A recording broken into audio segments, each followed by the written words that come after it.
তোদের যদি সামান্য লজ্জা মনুষ্যত্ব, তোরা টাকার জন্য তোরা কাপড় খুলতে পারিস, তোরা টাকার জন্য তোরা ক্লিভেজ দেখাতে পারিস, টাকার জন্য এত বড় পদ তোরা হেলাতে পারিস, টাকার জন্য এত বড় ভুঁড়ি নিয়ে জামাই হয়ে গেছে নাচতে পারিস। আসলে তোরা হচ্ছে এই ক্যাটাগরিরই, বুঝেছিস? আর আমরা তো কই পারি না, আমাদের একটা মান সম্মান আছে রে, আমরা এত নিচে নামতে পারি না। তোরা যেভাবে নামিস, লাইভে আসিস কিভাবে আসিস, হ্যাঁ, আর কিভাবে কিভাবে কি কি দেখাস, হ্যাঁ, তোরা সব কিছু পারিস সত্যি রে। মানে তোদের, মানে তোদের মতন মানুষ না সমাজের জন্য ক্ষতিকর।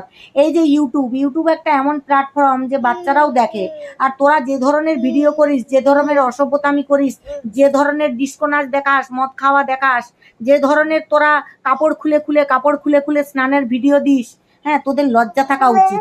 তোরা নাকি ভদ্রবাড়ির তো ভদ্রবাড়ির, তোরা ভদ্রবাড়ির না রে, তোরা চোর রে। আর চোরের শালবন চুরি করেছে, আর তোর কলকাতা তুই